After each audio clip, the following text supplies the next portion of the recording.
यहाँ के स्थानीय एमएलए साहब से है कि उन्होंने गोवंडी के लिए क्या किया। उसके बाद इन्वायरमेंट का इशू आप ले लो, चाहे एसएमएस कंपनी ले लो, उसके लिए भी हमने आंदोलन किया।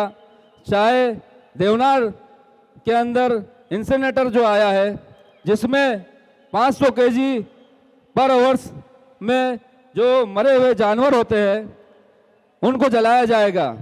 हमारे एमआईएम पार्टी के लीडर और जिनको सुनकर मुझे अल्लाह ने अंदर एक अलग ताकत दी, मैं इनको उस वक्त से सुनता हूँ 2011-2010 से, जब शायद इनको बम्बई शहर में कोई जानता हो, उस वक्त से इनको सुनता हूँ। उनका नाम है जनाब अकबरुद्दीन अवैसी साहब। उनके जज्बात और उनकी जो स्पीचेस थी उनको सुन सुनकर अल्हम्दुलिल्लाह अल्लाह ने मुझे ताकत दी, तो मैं उनका शुक्रिया अदा करता हूँ। और मंच पर मौजूद सभी मेहमानों का और यहाँ पर आए मेरी माएँ और मेरी बहनें और मेरे भाइयों, सबका मैं शुक्रिया अदा करता हूँ। आज मैं गोवंडी के हालात पर 2 मिनट अपनी बात रखूँगा क्योंकि वक्त की बहुत कमी है, और चंद इश्यूज़ पर बात करके मैं अपनी बात को ख़त्म करूँगा। क्योंकि पिछले 5 से 6 सालों से हम सोशल वर्क कर रहे थे। आपको मालूम है कि गोवंडी में सालों साल से हमारे साथ धोखा हो रहा है और हमें बेवकूफ़ बनाया जा रहा है।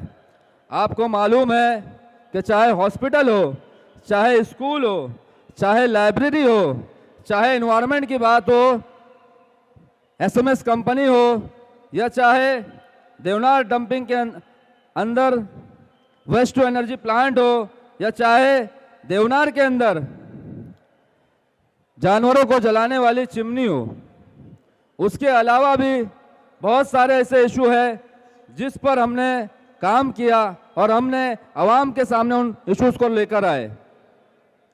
लेकिन मेरा सवाल यहाँ के स्थानीय एमएलए साहब से है, जैसा कि अभी हमारी रोशन भाभी ने बताया कि यहाँ के जो एक्स नगर सेवक है वो हर वीडियो में एक बात बोलते हैं कि हमने 1 रुपया का हॉल, शादी का हॉल बनाया हमने।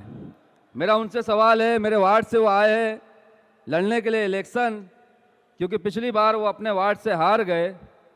उसकी वजूहात भी बहुत सारी है कि किस वजह से वो हारे। मेरा उनसे सवाल ये है कि जब 1 रुपये का शादी का हॉल आपने बनाया, जो कि हमें कहीं नज़र नहीं आता है गोवंडी में, वो आपके ख्यालों में है, और उस 1 रुपये के हॉल पे जब कब्जा हो रहा था उस वक्त उसके लिए आवाज़ किसने उठाया? उसके लिए आवाज़ हमने उठाई। जब उस पर कब्जा हुआ, जो कि बाद में लाइब्रेरी में उसे तब्दील किया गया, और यहाँ के स्थानीय एमएलए साहब और उनके लोगों ने उस पर कब्जा किया, तब हम उसके खिलाफ में लड़े और उनका कब्जा वहाँ से हटवाया और उस लाइब्रेरी को हमने चालू करवाया। लेकिन मेरा सवाल यहाँ के एक्स नगर सेवक साहब से है कि उस वक्त आप कहाँ थे? आप उन्हीं के साथ जाकर मिल गए जिन्होंने गोवंडी को सालों साल से नुकसान पहुंचाया है। आपको तो उनसे लड़ना चाहिए था। आपके ही वार्ड में शिवाजी नगर हॉस्पिटल था। शिवाजी नगर हॉस्पिटल स्ट्रक्चर बनने के बाद 2 साल तक ऐसे ही पड़ा हुआ था। उसके लिए भी हमने आवाज़ उठाई, काफ़ी लंबी लड़ाई लड़ी। एमईपी वर्क्स उसमें इनकम्प्लीट थे, mechanical, plumbing, fire fighting, Adani के वर्क, इलेक्ट्रिकल के वर्क, ये सारे वर्क जो है इनकम्प्लीट थे।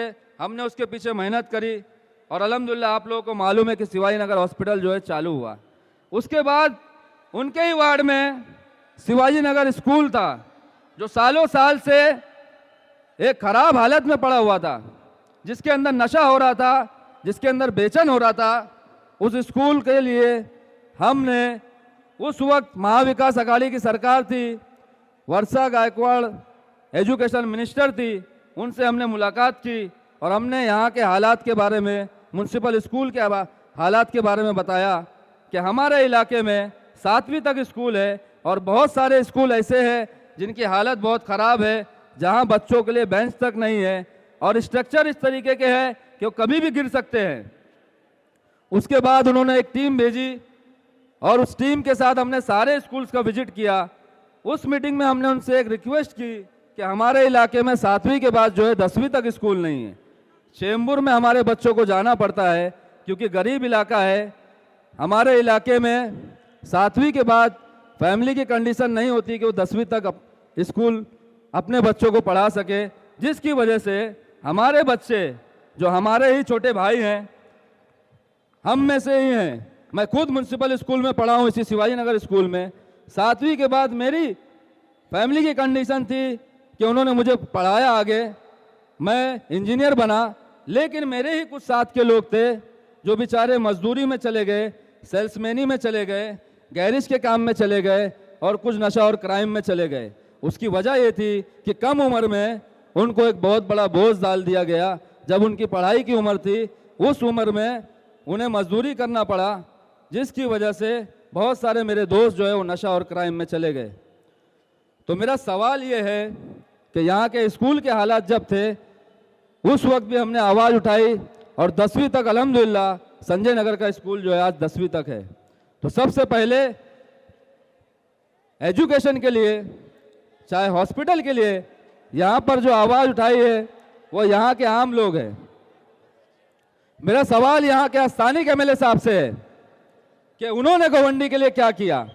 उसके बाद इन्वायरमेंट का इशू आप ले लो, चाहे एसएमएस कंपनी ले लो, उसके लिए भी हमने आंदोलन किया, चाहे देवनार के अंदर इंसिनेटर जो आया है जिसमें 500 केजी पर आवर्स में जो मरे हुए जानवर होते हैं उनको जलाया जाएगा। मेरे पास बहुत सारे इश्यूज हैं लेकिन मेरे पास वक्त नहीं है। आपको मालूम है कि पूरे बम्बई शहर में अगर कोई भी ऐसी कंपनी इनको लगाना होता है तो वो उनके लिए सबसे अच्छा लोकेशन जो है वो गोवंडी है।